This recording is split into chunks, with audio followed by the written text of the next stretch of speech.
graduated college in May of 2025, so it's been a little over a year since then.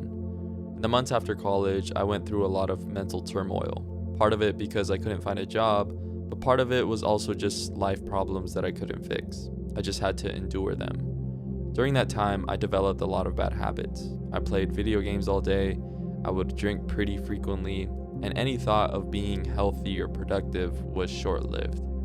I think some people may have gone through similar experiences, but I would literally be on my phone until I was exhausted because putting my phone down and actively trying to fall asleep was too boring. I had so much time, and although I can give myself some compassion because I know what I was experiencing at the time, I also think about how much time I wasted.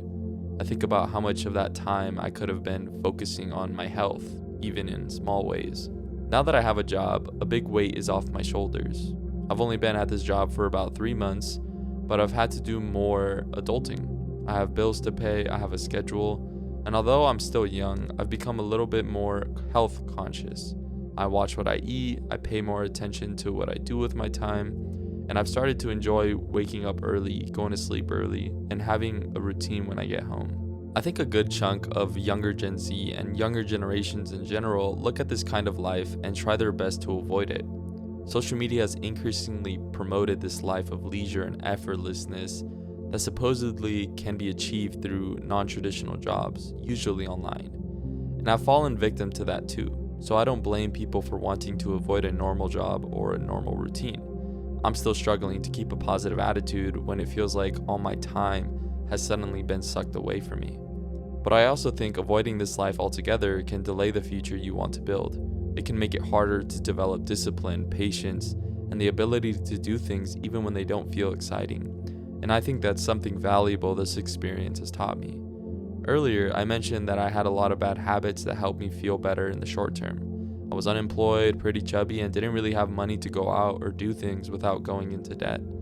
A lot of my habits were just easy forms of relief. They were accessible, they distracted me, and they made me feel better for a little bit. But they were short-lived, and a lot of them had negative effects on my overall health. Now, with this job, I eat healthier, I'm more focused when I get home, I go on walks every day to decompress from work, and although a lot of people would consider these things boring, which they kind of are, they've taught me something that I don't think I fully understood before.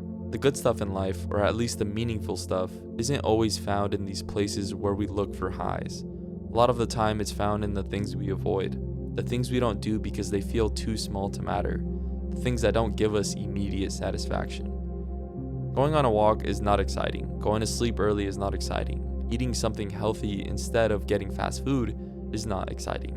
But these small positive habits have helped me understand patience and consistency in a way that feels internal now. Not in a grind set, go big or go home type of way that plagues our culture. I mean it in a simple way. Go for a 30-minute walk and let your mind wander. Go to sleep early even if it's boring, because your body will thank you. And when your body feels better, it becomes easier to make better choices. I'm not going to sit here and say that I have it figured out. I still regress into my old habits sometimes. Sometimes I don't go on my walk after work. Sometimes I'm eating a fat Diablo burger and fries from Carl's Jr. But the difference now is that I can look back and see progress. So when I mess up, I don't fall into despair and feel like I'm back at ground zero.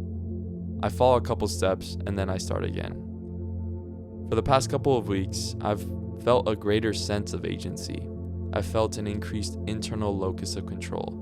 And I think that can only be achieved through small and steady acts of love toward yourself and your future.